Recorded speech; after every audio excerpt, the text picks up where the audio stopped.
Bangré, l'accélération, c'est bien fait, il est passé. Il a du feu dans les jambes. Le bon ballon, c'est bien. Gélabert essaie de se retourner, redonne encore. Le centre, pourquoi pas?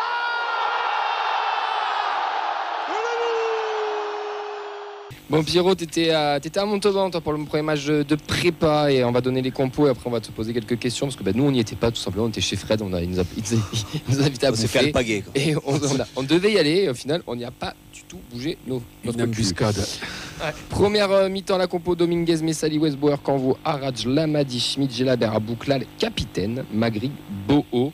Ça c'était pour la première mi-temps. Deuxième mi-temps, on avait du Lacombe, Kamenzima, Wissa, Bakouche, Metali, Genro, capitaine, Efouélé, Saka, Bangré, Njuma, Babika. Pierre, comment c'était ce match pour un premier match de prépa, comment tu l'analyses, même si ça reste un match de prépa et qu'on va pas faire des conclusions non plus sur ce premier match? Déjà, il faut rappeler que les amicaux, c'est des petits déplacements sympas, champêtres, qui permettent de remettre un pied dans le supporterisme avant le vrai début de saison. Donc ça, je conseille à tous de faire un amical un jour, parce qu'en plus, tout le monde, il y a de la proximité, on peut voir les joueurs, on est proche du terrain, voilà, c'est sympa. Je remercie le club de Montauban pour l'accueil. Par contre, le stade éloigné du centre-ville, ça, c'est pas top. Après, pour revenir sur le match en lui-même, il y a eu donc deux matchs en un, parce que comme d'hab, en amical, on split l'équipe en deux. Sur la première mi-temps, on a vu un TFC qui respecte ses principes, c'est-à-dire assez offensif, assez vers l'avant, avec de l'impact. On a retrouvé un peu ce qu'on voit d'habitude, malgré une grosse partie de l'équipe composée de jeunes, Messali, Westbauer, Canvo, Arad, Lamadi, etc. Et puis les cadres. Je sais pas si tu veux faire un focus joueur par joueur.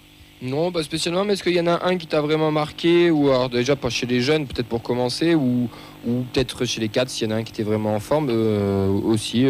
Qui c'est qui t'a marqué sur ce premier match que tu t'es dit, tiens, il a l'air en canne, lui? Si je dois faire un top flop, un top, je mets dans les jeunes, on va dire plus un coup de cœur que vraiment un jeune qui aurait rayonné sur le match.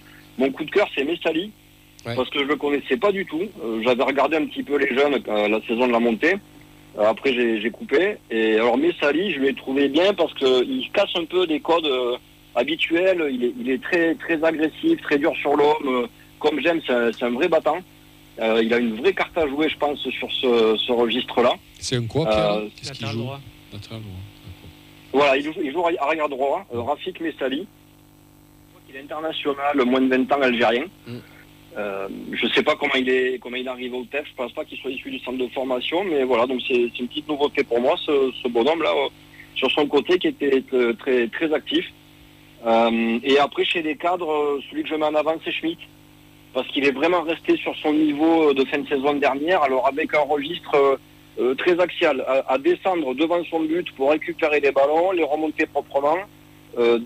Également des opportunités, il a mis une superbe frappe sur la transversale. Et puis très serein. On a vu un Schmidt vraiment qui était dans son jardin, tranquillou, je te prends le ballon, je le pose, je regarde à droite, à gauche, je serre. J'ai vraiment été étonné par son rôle libéraux, avec une vision du jeu parfaite. Voilà, vraiment un Schmidt un petit peu gras, j'allais dire, si vous me permettez. On sait que c'est son petit axe d'amélioration physique, mais finalement, à titre perso, je préfère un Marsico ou un Gignac un peu bien portant, plutôt qu'un joueur frustré qui doit faire des efforts là-dessus. Et on va dire un second joueur cadre qui est bien montré, c'est Boho. Parce que Boho a été virevoltant, comme il fait d'habitude, très percutant, à créer le danger pour déstabiliser les défenses et peut-être laisser le champ libre à d'autres pour marquer, comme on a vu le but sur un tir de Lamadi, contré par Magri. Et Magri, ça a donné quoi devant? Juste sur Messali, c'est un pur Toulousain qui est même formé à Castelmoron et né à Toulouse. D'accord. Voilà, on le connaissait pas plus que ça et je viens de voir ça. Quand même. C'est juste qu'en fait, il était repositionné latéral droit à 18 ans, à 17-18 ans. Donc c'est un nouveau poste pour lui. C'est possible que lui aussi ait été blessé.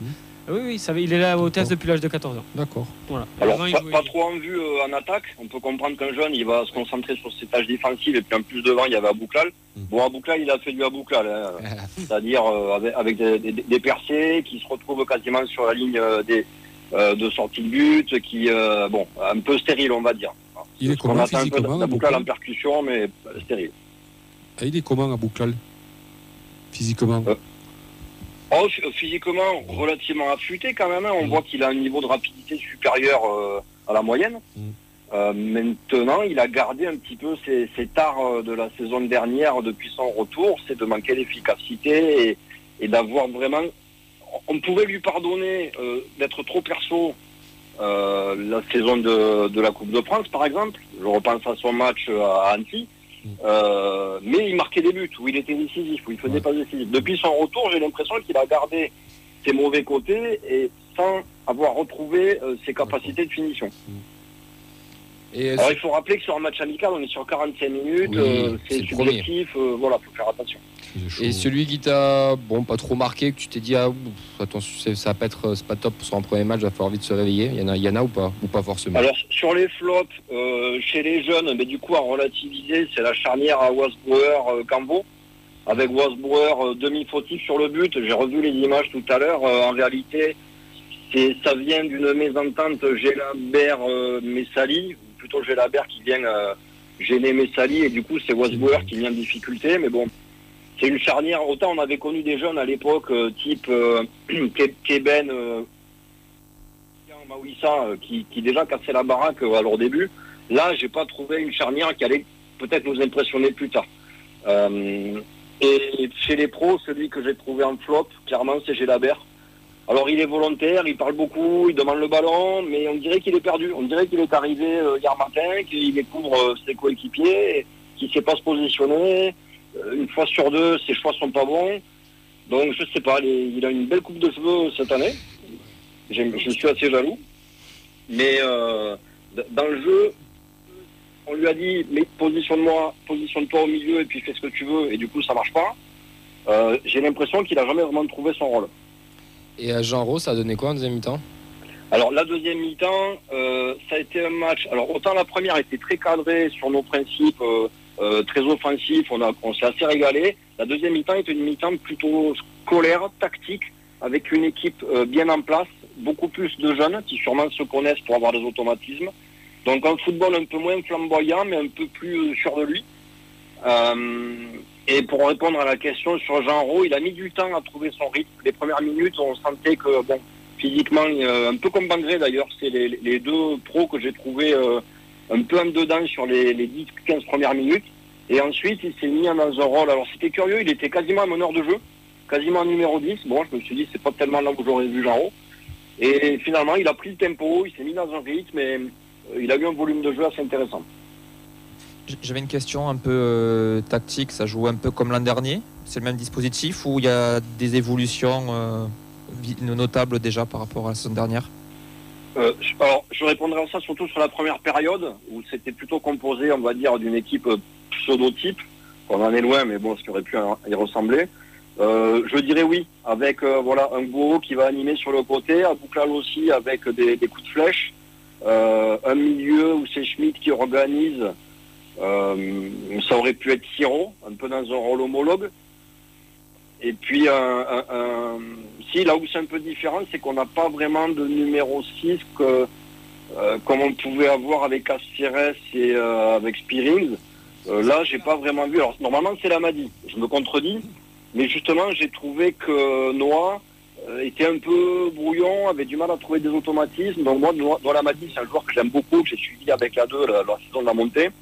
Mais il va falloir qu'il trouve ses marques pour avoir moins de déchets et que sa suractivité ne devienne pas trop brouillonne.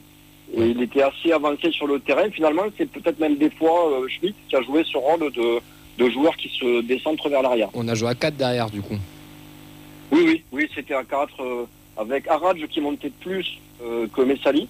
Okay. Aradj, je le trouve assez bien. Je mets ma mention bien à Aradj avec des démontées intéressantes, un joueur assez sûr. Bon, il n'a pas l'impact de nos pros habituels en termes de puissance et tout ça, mais c'est un joueur sur lequel on pourra compter pour monter avec les pros. Ok, bon écoute, super. Content d'avoir retrouvé les violets? Oui, bien sûr. Mais pour un petit mot sur le maillot, je le trouve plus joli, effectivement, porté et à la lumière du jour que je l'avais vu en photo. Ouais, c'est intéressant. Bon, de toute façon, je pense qu'il faut le voir en vrai aussi quand ça joue, pour avoir un petit avis. Ils vont pas enlever le logo Nike. Non, c'est vrai, ils vont pas enlever le logo Nike. En tout cas, c'est quoi? C'est short blanc, chaussettes violettes? Pierre. Chaussures blanches, chaussettes violettes et un maillot violet. Ok. Et quels sont? Non, je sais pas, c'est au choix. Merci beaucoup Pierre de ton retour. Tu seras à Blagnac samedi? Non, je pense pas parce qu'il faut aller chercher les passes avant, d'après ce que j'ai compris. Moi, j'habite à Carcassonne, donc c'est compliqué. Ok. Bon, en tout cas, merci beaucoup pour ton retour. C'était efficace, c'était clair, c'était net. Mais je serai au stadium porte 13 et c'est moi qui ai pris les dernières places. Pour Valladolid? Oui, tout à fait. Ok. Bah écoute, parfait. On t'appellera du coup. Valladolid, je sais pas si grand monde sera motivé. Après, on verra, mais on verra. Mais du coup, porte 13, pas loin de toi, Nathan. Ouais, c'est ça. On fera des tifos quand même. Bon, en tout cas, merci beaucoup Pierre. On te souhaite une très très belle soirée. Merci d'avoir répondu. Ouais. Et au plaisir de t'avoir aussi en studio une fois aussi dans l'année si t'es par là. Beaucoup au BFS. Ouais. Ciao Pierre, à bientôt. Ciao.